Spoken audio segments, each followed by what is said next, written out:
ए पैसा एकछिन पक।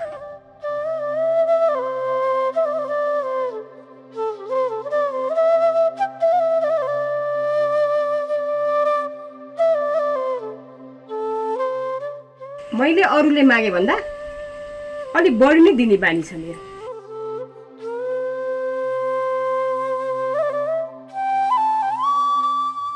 ला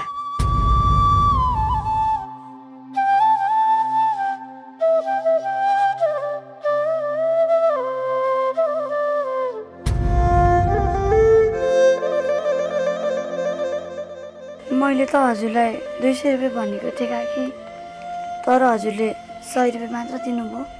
के रे के भनिस् रे?